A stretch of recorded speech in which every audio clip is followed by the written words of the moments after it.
hadis, dan ketiga puji qadim alal hadis, dan keempat puji hadis alal qadim, yang dinajumkan dengan qadimun liqadimin, hadisun lihadisin, qadimun lihadisin, hadisun liqadimin. Dan kita pun patut bersyukur kepada Allah yang Maha Ghafur, yang tiada hentinya, yang selalu terus mengurus serta mengatur kepada kita. Dan hanya Allah lah yang Maha Pengampun, hanya Allah lah yang Maha Ghafur.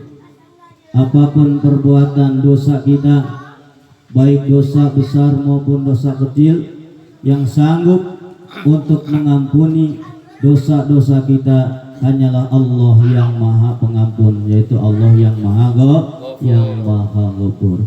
Astaghfirullah Rabbal baraya, astaghfirullah minal khataya, astaghfirullah Rabbal baraya, astaghfirullah minal khataya.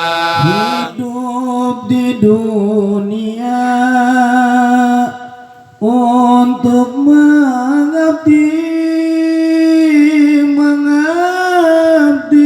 hanya kepada Allahu Rabbi. Marilah kita berbenah diri agar hidup kita tidak rugi nanti, agar hidup kita tidak rugi nanti. Astagfirullah Rabbal baraya, astagfirullah minal khataya.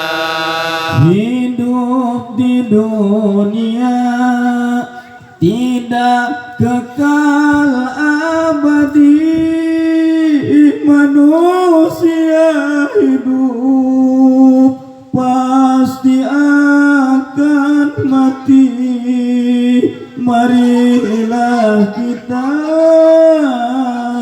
ke jalan ilahi sebelum maut datang menghampiri, sebelum maut datang menghampiri. Astagfirullah Rabbal baraya, astagfirullah minal khataya. Hidup di dunia hanya sementara, marilah kita beriman bertakwa. Buat apa kita selalu menumpuk harta, jikalau iman tiada di dada, jikalau iman tiada di dada. Astagfirullah Rabbal baraya, astagfirullah minal khataya. Hidup di dunia panggung sandiwara, kaya dan takdir yang kuasa, yang kaya janganlah terlalu bangga, dan yang miskin terus berdoa, janganlah selalu berputus asa. Astagfirullah Rabbal baraya, astagfirullah minal wadaya. Allahumma salli wa sallim wa barik alaihi wa ala alihi. Semoga dosa-dosa kita diampuni oleh Allah Subhanahu wa ta'ala. Amin ya Allah ya Rabbal alamin. Hadirin jamaah ta'lim tarbiyatun bidang malam Jumat rahimakumullah. Menindaklanjuti pembahasan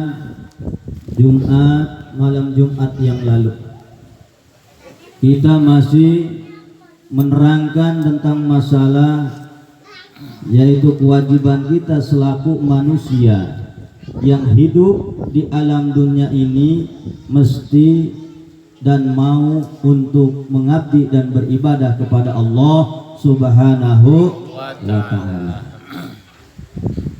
Alhamdulillah kita sudah memiliki tempatnya untuk beribadah. Lewat jalur mana kita beribadah? Lewat jalur agama, yaitu dinul Islam. Oleh karenanya kita mesti harus tahu dulu ada berapa rukun agama. Kita tahu rukun Islam dan rukun iman. Lalu rukun agama kita ada berapa Pak kira-kira? Rukun agama ada berapa Pak? 20. Rukun agama ada 3. Tinggal nambahin doang. Rukun agama ya, Islam, iman, dan ihsan ya, iman, Islam, dan ihsan. Lalu apa itu agama? Kalau agama adalah salah satu tempat Pak, makanya kalau agama ini merupakan salah satu tempat, boleh siapa saja dan boleh untuk mengisi itu tempat. Maka tempat ini selalu menerima siapapun saja yang mengisinya dan apa saja yang diisinya. Itu tempat. Tak ubahnya kita mempunyai tempat gelas. Itu gelas selalu menerima isi dari kita. Mau diisi kopi, gelas nerima, kagak nolak Pak ya. Mau diisi air susu juga lebih bagus. Dan bahkan diisi yang menjijikan juga itu gelas nggak bakalan nolak, tergantung yang isi. Maka dengan ini agama ini adalah salah satu tempat dan wadah. Alhamdulillah kita isi agama ini dengan dinul Islam. Makanya agama kan bermacam-macam agama. Itu tempat wajar ada agama ini, dan agama ini. Dan kita alhamdulillah ditakdirkan oleh Allah menjadi penganut agama Islam.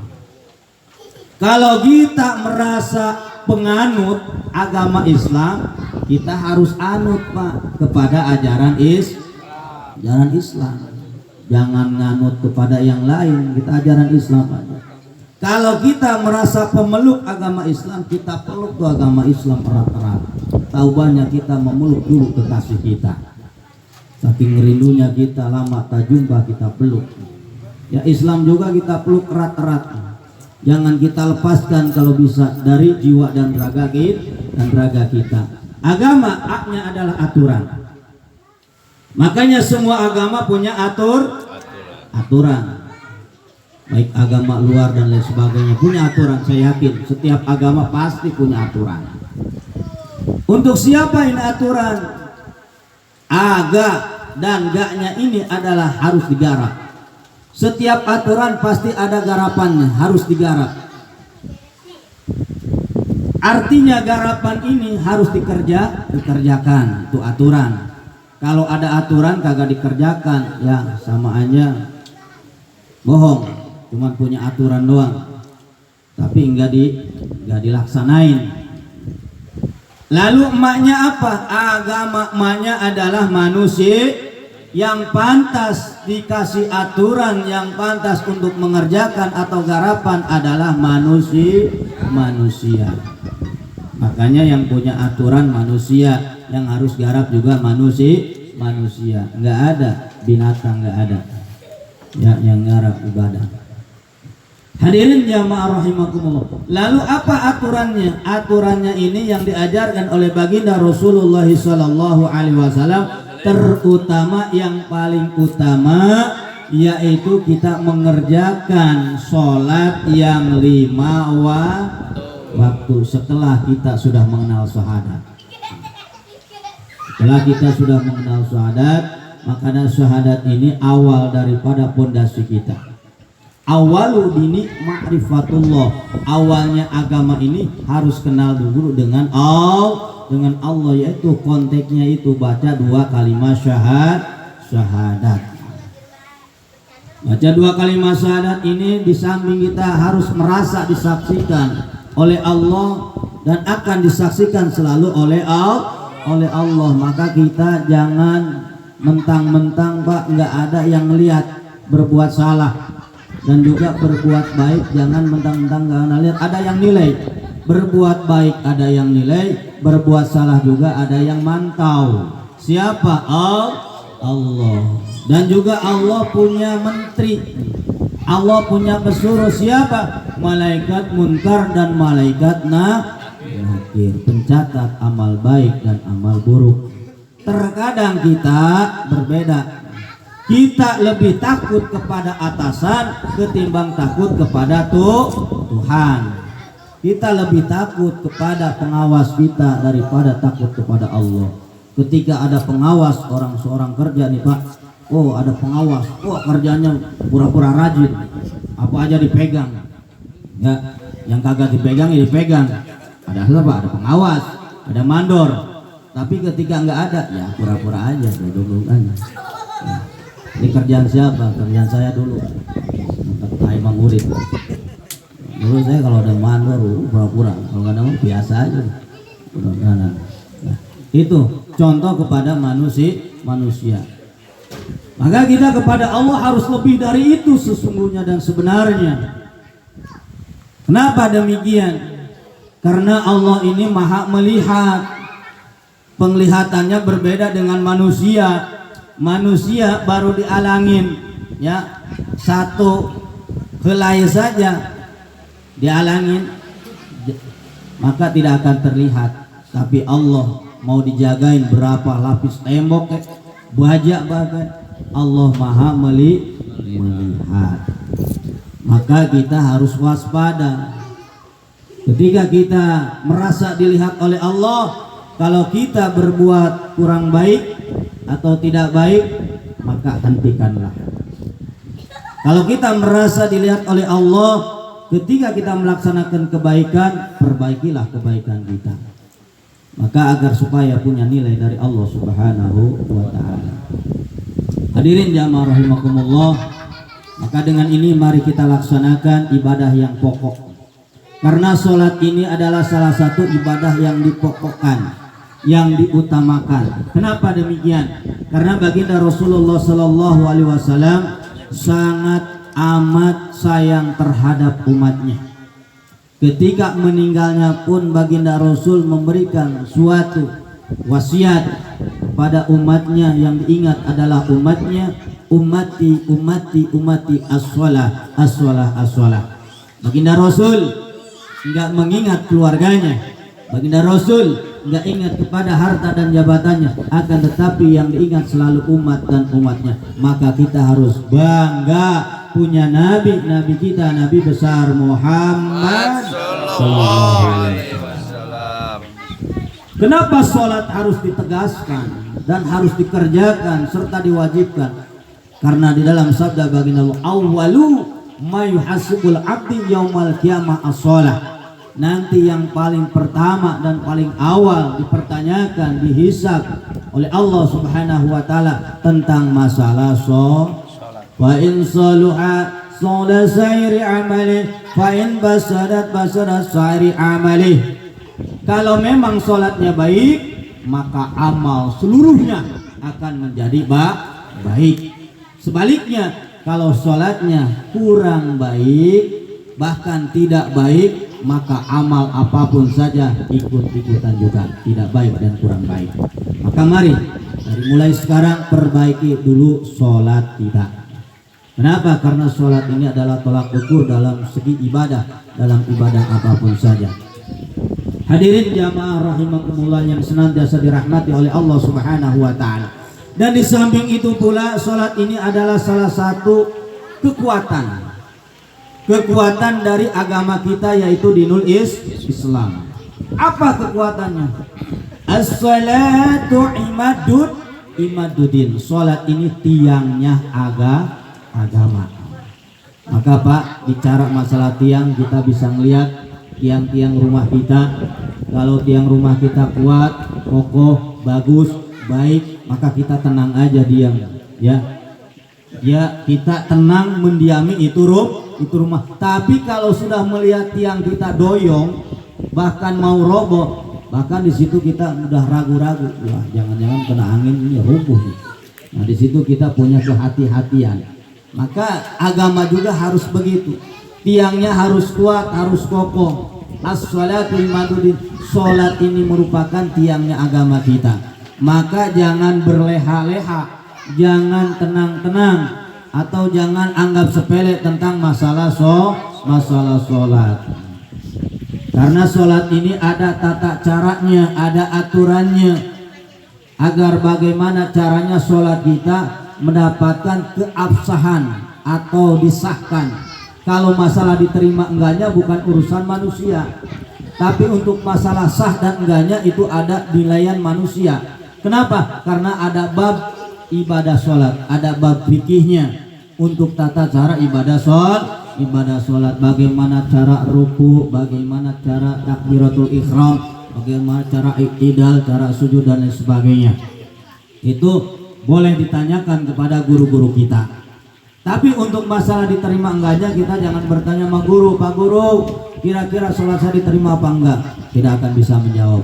Kenapa? Karena sholat ini yang maha menerima Allah Subhanahu wa ta'ala. Untuk mengesahkannya mungkin Pak Guru bisa ketika kita salah takbiratul ihram, Pak Guru kita bisa meluruskannya. Ketika kita salah iktidal, salah ruku dan salah bacaan, mungkin guru-guru kita bisa untuk membenarkannya. Akan tetapi untuk masalah diterima dan enggaknya, guru kita tidak ada kuasa untuk menjawabnya. Itu.